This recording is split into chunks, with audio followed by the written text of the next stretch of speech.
Ministeerri muummee Itoophiyaa Abiyyi Ahmad har'a gara lixa Oromiyaa Wallagga Bahaa magaalaa Naqamteetti maluun haasaa taasisaniin uummanni Oromoo kana booda waa'ee bilisoomoo osoo hin taane bilisummaa tikfachuu qaba jedhaniiru. Itti aanaa ministeera muummee obbo Tamasgeen Xiruunaa, pirezidaantii mootummaa naannoo Oromiyaa obbo Shimallis Abdiisaa, afyaa'ii paarlaamaa Itoophiyaa obbo Taaggasaa Caafoo fa'aa kanneen ministeera muummee Abiyyi Ahmad waliin gara Naqamteetti malanidha. Jiraattonni magaalaa Naqamtee simannaa ho'aa taasisuufiin isteediyoomii Wallaggaatti deeggarsa ministeera muummee Abiyyiif qaban ibsaniiru. Ministeera muummee Abiyyi dhimmoota nageenyaa tokkummaa fi dinagdee irratti xiyyeeffachuun isteediyoomii magaalaa Naqamteetti argamuun haasaa taasisan. Uummanni Oromoo bilisoomeeraa jechuun kana booda waa'ee eenyummaa Oromiyaaf Oromummaa qabsaa'uun boodattaafummaadha, injifannoo keessan eeggadhaa jechuun ergaa dhaaman. Uummanni Wallaggaa guutuu baruu kan qabu Oromoon bilisoomeera. Oromoon afaan isaatiin gargaaramuun gaaffii isaa miti. Gaaffiin isaa inni haaraa afaan kun afaan teknoolojii ta'u, afaan misoomaa ta'u, afaan addunyaa irratti beekamu haa ta'uudha malee afaan kootiin gargaaramuu gaaffii jedhu bira dabarree jirra. Oromoon gaaffii abbaa biyyummaa, gaaffii ofiin of bulchuu harree hin qabu. Qabsoon kaleessaa karaa nagaatiin yaada haaraa burqisiisanii mari'achuu dorgomuun hin danda'amu waan tureef aarsaa qaalii kaffalleerra, dinneerra, mormineerra, waaqa keenya qabannee mooneerra. Kan moo'ee injifannoo tikfachuuf qabsaa malee akka haaraa injifannoo haaraatiif hin qabsaa'u. Kana booddee waa'ee afaanii, waa'ee Oromiyaaf Oromummaa, waa'ee sabboonummaa, waa'ee ofiin of bulchuu ajandaa qabsoo goonee hin qabsoofnu yoo ta'e dubattafummaadha. Ummata keenyaaf nagaa fiduu akka dandeenyuuf waraanni nu haa ga'u, wal nyaachuun nu haa ga'u, wal ajjeesuun nu haa ga'u, harka wal qabannee biyya keenya misoomsuuf waliin akka dhaabannuuf maqaa ummata Wallaggaa, maqaa saba Oromoo guutuutiin labsiif gaaffii koo magaalaa Naqamtee irraa isinii ibsuun barbaada. Waggaa tokko keessatti yeroo lama gara magaalaa Naqamteetti kan imalan ministeerri muummee Abiyyi uummanni Oromoo tokkummaa isaa eegee kabiyyaas akka eegu irra deddeebiin dhaamaniiru. Oromoon jaarraa tokko oliif maaliif garboome? Gadheen maaliif jaarraa tokko ol nu bittee nu ajjeeftee abbaa biyyummaa keenya gante yoo jettan tokkummaa waan dhabneef. Baarotumsaan, Haayilee Fidaan, Sannaay Likkeen osoo tokko ta'anii jiraatan tokko tokkoon diinaan hin nyaataman turan. Osoo waliin dhaabbannee jiran waggaa 50f qabsoon Oromoo kun duubatti deebi'aa hin turu ture sila. Tokkummaan Oromoo yeroo kamiyyuu caalaa barbaachisaadha. Amma garuu dubbiin badee jennaan hidda keenyatu cita. Yaa sabaa gaabbii dhalootaaf darbu fiduun keenya duratti dhaabbannee tasgabboofnee si'annee mari'annee tokkummaa keenya eeggachuu qabna. Uummanni Itoophiyaa guutuu kan hubachuu qabu tokkummaan Oromoo hin eegamu yoo ta'e tokkummaan Itoophiyaa eegamuu hin danda'u. Oromoon nagaa hin qabu yoo ta'e Itoophiyaan nagaa argachuu hin dandeessu. Oromoon hin misoomu yoo ta'e Itoophiyaan misoomuu hin dandeessu. Oromoon hangafa of jijjiiretu biyya jijjiira.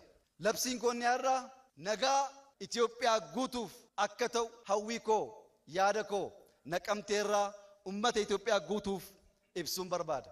Godinaaleen lixa Oromiyaa hedduu sababa humnoota mootummaaf waraana bilisummaa Oromoo gidduutti lolli geggeeffamaa tureef rakkoo misoomaa fi kaan danuu keessa jiru. Sababa nageenya dhabuun Wallaggi misooma gahaa hin argatin turuu ka dubbatan ministeerri muummee Abiyyi Ahmad Wallagga deebisanii misoomsuuf mul'ata akka qabanii fi uummanni carraa akka kennuuf gaafataniiru. Dinagdeen keenya baay'ee duubatti hafaa ture. Har'oo waraanni jira, tokkummaan gahaa ta'e hin jiru, rakkoon garaagaraa bitaa mirgaatiin mudachaa jira. Achi keessa taane garuu Afrikaa keessatti ikonomii xiqqaati Afrikaa baa keessatti tokkoffaa ta'e ijaaraa jirra. Ijaaruu duwwaa osoo hin taane badhaadhina biyya kanaa fakkii Afrikaaf ta'uudhaaf yaannu sana galmaan gahuurraa humni nu dhaabuu danda'u tokkoyyuu hin jiru. Yaa ummata laphee guutuudhaan har'as akka kaleessaa irra deddeebi'ee isinitti himuu kan hin barbaadu. Itoophiyaan badhaadhinni ishee hin dhugooma. Itoophiyaan tokkummaan ishee hin eegama. Itoophiyaan akka Afrikaatti biyya kabajamtu, biyya sodaatamtu ni taati. Kun akka hin taaneef xiqqaaf guddaan bitamee yaalii garaagaraa gochuu hin danda'a. Waaqa keenya qabannee hin moonaa, hin ceenaa, mul'ata keenya hin dhugoomsinaa, nus isinis hin laaltu. Uummanni Wallaggaa sababa nageenya dhabuutiin misooma gahaa hin argatin tureera. Misooma finfinniirraa dubbatamu, misooma jimmaarraa dubbatamu, misooma bahardaarraa dubbatamu, misooma jijjigaarraa dubbatamu, misooma walqixxee arbaa minch hawaasaarraa dubbatamu, duwwaa osoo hin taane misooma naqamteerraa dubbatamu. Namoonni dhufanii daawwachuu danda'an dhugoomsuu akka dandeenyuuf ummanni keenya nu waliin dhaabbachuu akka danda'u, nu gargaaruu akka danda'u, ijoollee isaa gorfatee deebisuu akka danda'u gaaffii koo jaalala guddaa waliin isinii ibsuu barbaada. Mootummaan Ministeera Muummee Abiyyi erga aangootti dhufee kutaalee biyyattii sababa rakkoo nageenyaan raafamaa jiran keessaa Wallaggi tokko. Iddoo kanatti waraanni bilisummaa Oromoo mootummaan Shanee jechuun waamu bal'inaan argamu. Mootummaanis hidhattoota kunneen waliin mari'achuun rakkoo jiru furuuf fedha akka qabu agarsiisaa tureera. Ta'us garuu fedhiin nageenya buusuuf qaban kun qabatamaan hojiitti ni kamne. Kanaaf ammoo agarsiistuun mariin marsaa lamaaf geggeeffamaa ture fashaluu isaati. Ammas mariin marsaa sadaffaa jiraachuu akka malu gareen lamaanuu ni akeeku. Garuu yoomiif eessatti akka ta'e ifatti hin dubbatamne. Baay'ee wayita namoonni gariin suukanni, gammachuun, mirqaanni, humnii fi kaka'umsi isaanii al tokko akkaan ol ka'e yeroo kaan ammoo akkaan gadi bu'u yookiin ammoo miironni kunneen wal makuun nama mudatu namoonni akka dhibeetti ilaalan. Dhibeen akkanaa garuu bipolar disorder jedhamuun beekama. Bipolar disorder maali? Dhibeedha moo yookiin waan guyyaa keessa nama qabu moo waan uumamaa yookiin maatiirraa darbuudha? Dr. Daani'el Tolasaa kilinika dhuunfaa Beetel Adaamaa jedhamu keessaa hojjetu. Ispeeshaalistii yaala dhibee sammuuti. Namoonni dhibee akkanaan qabaman yeroo hedduu isaan biratti akka wal'aanaman ibsaniiru. Waa'ee dhibee kanarratti gaaffiif deebii waliin godheen ture. Maalummaa dhibechaa ibsuun eegalu. Bipolar disorderiin dhibeewwan gurguddoo sammuu mudatan keessaa kan ramadamudha. Garee dhibeewwan sammuu mood disorder jedhaman keessattidha kan inni ramadamu. Mood disorder gaafa jennu dhibeewwan miira miidhan akka jechuuti. Gosaan baay'eedha isaanii. Depressive disorders kan jennu jira. Gareen immoo bipolar disorder jedhamu immoo dhibee isa kan biraadha. Maqaan isaarraa akka ilaalamu bipolar gaafa jennu fiixee lama akka jechuuti. Dhibee fiixee lama qabu akka jechuuti. Kanaaf fiixee lama jechuu dandeenya laata. Fiixeenni tokko miirri gadi bu'uu gaafa ta'u, miirri gadi bu'uu, enerjiin gadi bu'uu, humna gadi bu'uu, kaka'umsa dhabuu. Fiixeen inni kan biraa immoo miirri ol ka'uu, gammachuun baay'achuu, humni dabaluu, kanaaf sochiin keenya dabaluu, wantoota kanaa wajjin kan wal qabate meeniyaa jedhama afaan Ingiliffaatiin. Dhibee fiixeewwan lamman kun irratti mul'achuu danda'an jechuudha bipolar gaafa jedhu. So dhibee tokkodha. Dhibeen kun garuu yeroo adda addaatti si'a tokko bifa dipreshinii qabaachuu danda'a. Si'a tokko immoo bifa meeniyaa qabaachuu danda'a jechuudha. Si'a tokko dipreshiniif meeniyaan kun wal makatee si'a tokkotti yerootti nama mudatu qaba. Mixed episode kan nuti jennu jira. Dhibee baay'ee mul'atudha. Dhibeen kun akka addunyaattis ta'e akka biyyaatti hagam mul'ata dhibeen kun?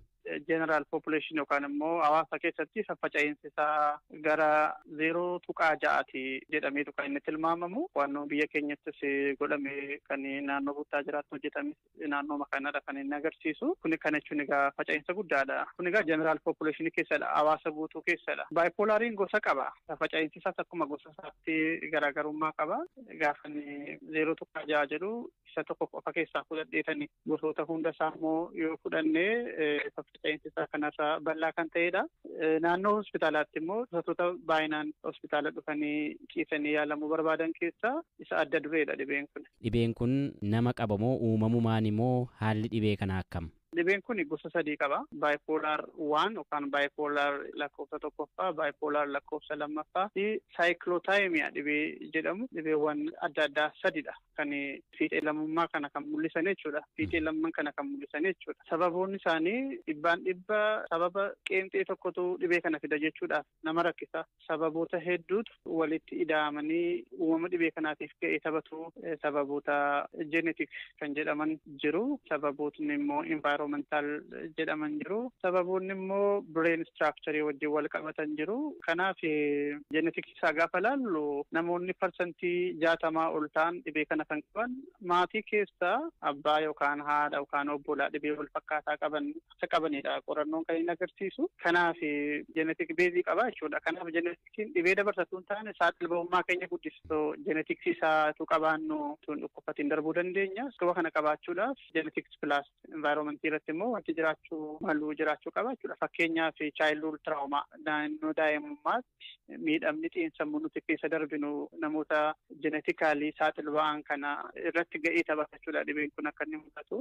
Akkasumas immoo kiraayisisoota laayifii keessatti nu mudatan jireenya keessatti nu mudatan kan akka namoota baay'ee nuuf murteessaa ta'an du'aan dhabuu ta'uu danda'a, gargar bahuu ta'uu danda'a, hojii dhabuu, biyya jijjiiruu ta'uu danda'a, godaanuu ta'uu danda'a. Wantoonni akkasii jijjiiramoonni gurguddoon akkasii gaafa mudatanii fi namoota saaxil ba'oo ta'an irratti dhibeen kun akka nuuf mul'isu ga'ee taphachuu danda'u. Rakkoowwan ijaarsa sammuu wajjin wal qabatan, rakkoowwan jenetikii wajjin wal qabatanii fi rakkoowwan envaayiroomentii wajjin wal qabatan walitti dhufanii dhibee uumanidha malee sababa qeenxee tokkotu dhibee kana fidaa jechuudhaaf nama rakkisa jechuudha. Namni irraa fayyuu malaa